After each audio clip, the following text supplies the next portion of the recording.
Hello everybody and welcome to another episode of me trying to play City Skylines. We have a nice view over the bridge here. Oh, we can actually go underneath the arc, but anyway.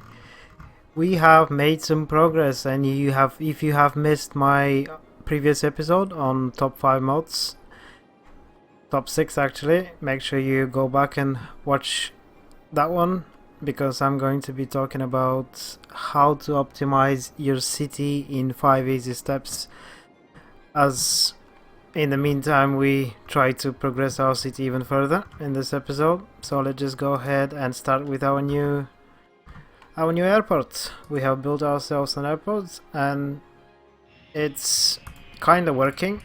It's bringing some tourists to the city.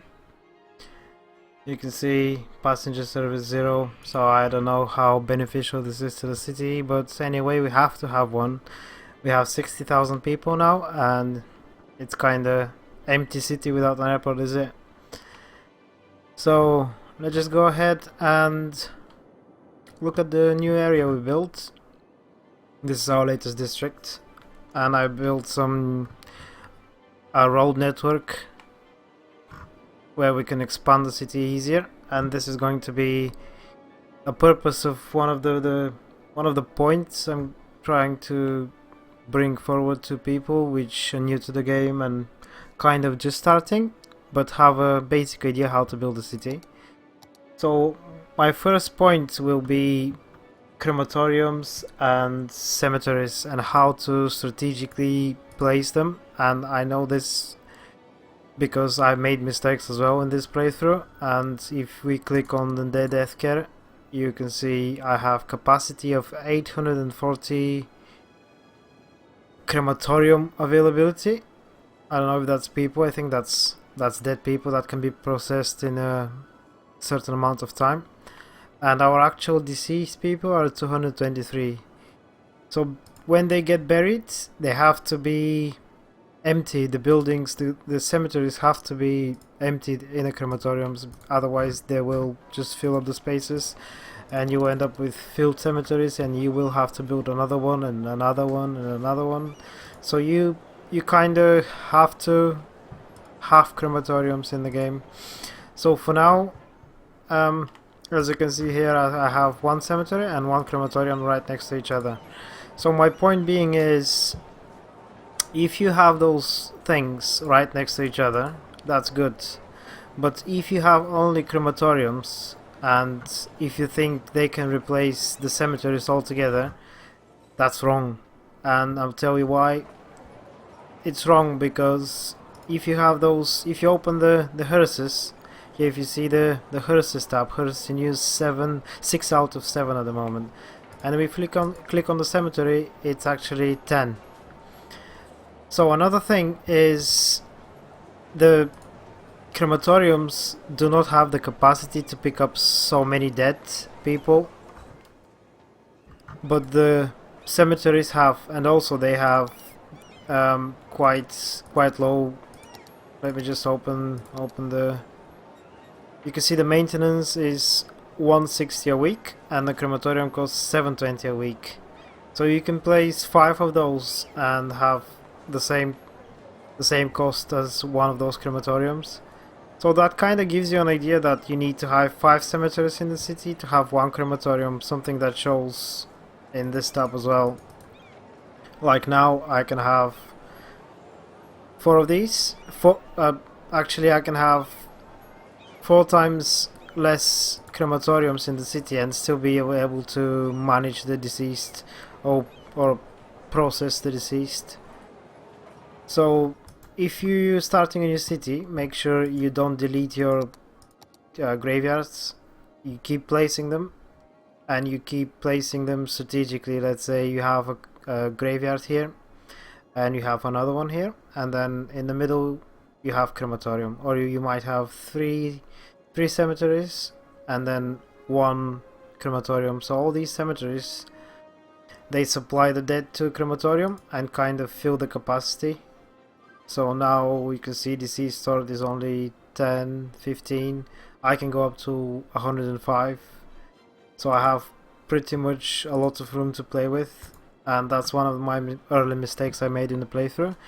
So if you're starting now, make sure you keep building the cemeteries. They do not replace entirely the the crematoriums do not replace entirely the cemeteries, but you still be able to pick some of the dead with the hearses, but it's much more efficient to have 5 of these and 1 of these, or 4 of these and 1 crematorium, in which the graveyards, as they get full, they get transported to the crematoriums, and you'll be able to process them without losing too much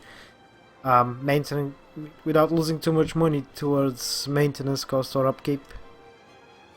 So that's a good tip for you. And let's just go ahead and continue with our episode. We have a metro station here. I've laid out some networks. Let me just open the metro, and you can see there is a ring, which is going to be an inside ring. I'm planning to do 1 ring here, and then a station on the opposite side of the street, which connects to the entire big ring through the entire city. Also, I need to rebuild all these. Look at this mess. Just look, it's ridiculous. I mean, metro's getting stuck. I have a traffic jam of, I don't know how it's called, but I have metro jam. You can see here I have metro trains trying to get into the station, and they just jam the entire thing. So I need to redesign those as well. And this brings us to our next chain, which is going to be the landfills and incinerators, and they basically work almost the same like the crematoriums and the cemeteries. So now let's say let's just go to our wasteland over here, and we have 4 of these landfill sites, and I have some more spread out in the city. You just can't see them now. I have, where are they? I don't know, I can't find them now, but the idea is you need to click on those and see how much power output they give you. If it's too low, let's say if they give you 1 or 2, you can go without it and just save some upkeep, because these costs 1,440 a week, and the landfill costs only 160 a week. So you see, if you start building these and you completely try to replace the landfills with incinerators, it's kinda not going to work, because you have 27 garbage trucks, but you remember you're paying 1,440 a week, whereas this costs only 160 a week, and you have 15. So if you work the math, you'll see it's much more efficient to have 1 of these incinerators supplied by a couple of landfill sites, and as they get filled, they have to be emptied. And when you empty the landfills, you actually supply the incinerators so they can go with they can produce more power, and you can switch some of them off. So let's just try this now. As you can see, I have power output of 1 megawatts, 1 megawatt, 2 megawatts, 1 megawatt, 2 megawatts, 4 megawatts, and 6 megawatts. So if we disable these 2, all these landfills will supply only those 5. And you should be able to see, if we speed up the game, you should be able to see a rise in the actual power output. So let's just go ahead and let's disable this as well and speed up the game. And let's see what's the result. So we have 7 megawatts, 4 megawatts, 2 megawatts, 2 megawatts. And we have 88% on this landfill, 51% on this, 9%, and 53%. So this landfill site soon should be emptied to one of the incinerators, and we should see our power output rising. And if we click on the tab, we can see incineration status 188, but that's because I also have some other incinerators in the city.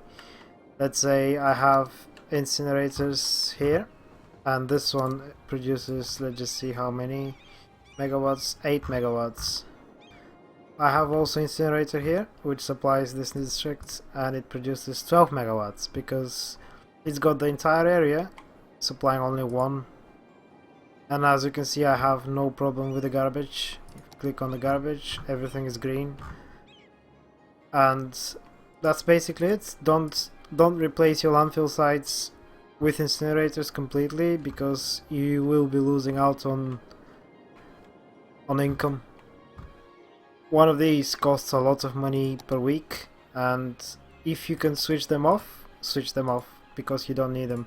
If your power output drops below 2, you should be able to switch them off without any consequences. And these garbage trucks, you have 15 on each each landfill site, so they should be able to kind of replace the 27 of those garbage trucks.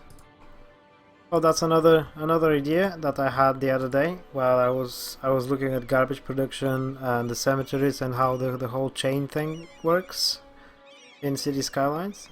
So that's worth a look. Actually, these dropped to 2 megawatts, 3 megawatts. It's not that good actually at the moment, but that's 8 megawatts. If we try to test the whole theory, we should be able to get some good usage. You just click on empty the building, you can see the trucks going out and dropping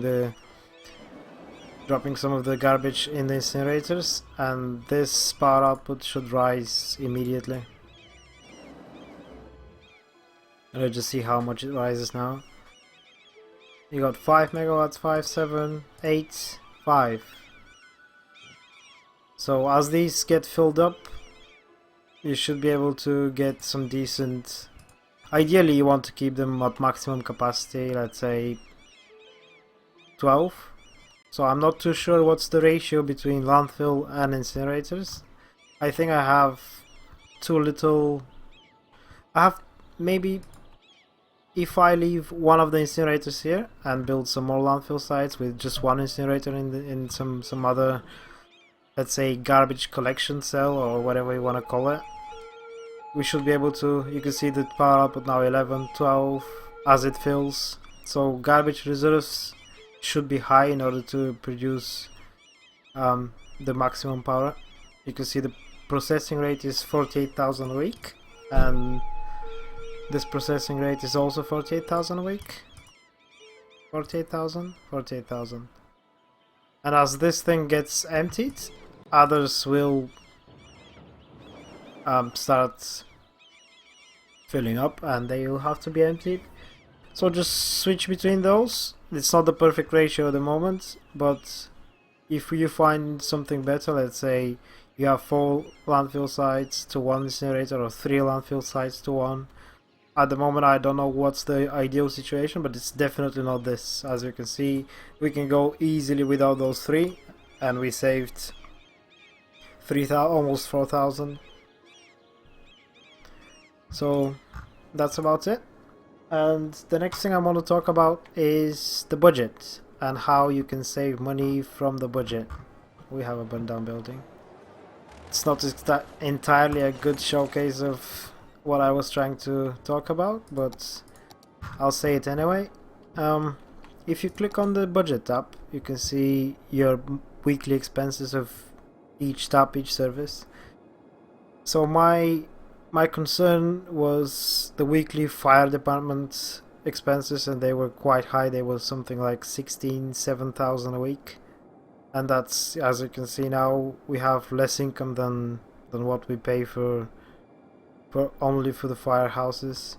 So I brought the budget down to 80%, and I was able to jump from 6,000 a week to 10, 9, 9.8, 10, 11 sometimes.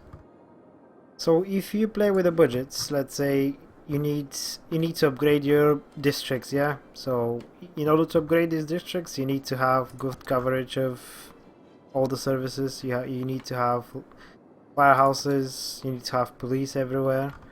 But a drawback is that not all police cars are used. Let's say you have in this police station we have 7 out of 10. In this firehouse we have 0 out of 4. So we don't actually use this firehouse at the moment, but we're still paying the money, paying the highest upkeep. So it reduces, if you just bring the budget down, it reduces the amount of fire engines or police cars available, but it also gives you a good money back, because you don't pay so much upkeep for all these buildings, and you still be able to kind of place some of those buildings strategically and reduce the budget, rather than place one central building and expect it to reach all the ends of all the little corners of the city. So that's kind of, you can't have like one fire station in the middle here and expect to have a coverage of all the entire city. So it's a good tip, I think. That was what I was experimenting with. Also, this goes for all the budgets, not only for electricity and water. It goes for garbage, healthcare, education, even the transport. If you have too many buses in your city, and if you click on one of the buses and you see the line is empty, I mean not the line but the bus is empty, as you can see now we have 0 out of 30 passengers. In the other line we have 30 out of 30, so our lines are not exactly perfect. And you can also play with all these different things like metros and ships and trains, everything basically, and try to find a balance between expenses and income. So next thing is noise. About the noise, it's more like strategic placement. You can't adjust it while if you have already placed your buildings, there's little you can do without demolishing the buildings and building them again and rezoning everything. So I'm just gonna show you an example here of how I place my residential, my commercial and my offices, and you can clearly see it over here. Let's say you have commercial, you have the high density commercial, and if you click on the noise pollution, you can see it's hugely polluted, this area. But these houses are not actually complaining, even though they're stuck between two kind of big areas with high density commercial. And you already see where I'm going with this. If you click on this tab, you see you have buildings in between the residential buildings and the commercial buildings, and these buildings are offices, and they don't need to be quiet, and they don't complain if there is something noisy going on around them. Same as the commercial buildings, they don't need to be quiet, they actually generate noise. So I have used the office buildings to be able to place residential buildings behind and close by to the commercial centers. Even though this is a kind of huge area, and maybe even without the offices, the commercial noise won't be able to reach those houses, those building blocks. But if you take a look at this area, you can actually build offices in low density areas and stop the noise pollution from reaching these areas. So let's say you have a commercial zone here, and then you place these houses right next to it. It's not gonna work. These people are gonna get sick, they will start complaining, moving out, you'll end up with abandoned houses and all that good stuff. So make sure while you're building your city, here as well you can see there is a line of offices, and these line of offices actually help to absorb the noise pollution. So that's about it for the strategic building and the noise pollution. Next thing I want to talk about is the traffic lights, and if you watched my previous video, I made an experiment and I gave you some information about the mod which you can download. It's called Toggle Traffic Lights, I believe, and if you go over to roads you can see the Add Remove Traffic Light button. All you need to do is click on the junction and it will change. Whoop, what's this? Not a valid net code. That's the first time it happens to me, but anyway. If you click on the junction, you can place traffic lights with the left mouse button, or you can remove them. So there is a perfect experiment here. If we place the traffic lights, even though there is no cars coming, you can see the traffic stopping. It's not quite heavy traffic at the moment, but it still slows down the traffic. There you go, a huge train of cars. Let's just slow down for a bit. You can see they're all waiting. 1, 2, 3, 7 vehicles are waiting for one car to pass, and this car is in the left lane, so they can easily join the traffic. So if we just go ahead and remove these traffic lights, you can see all these vehicles immediately joining the high road.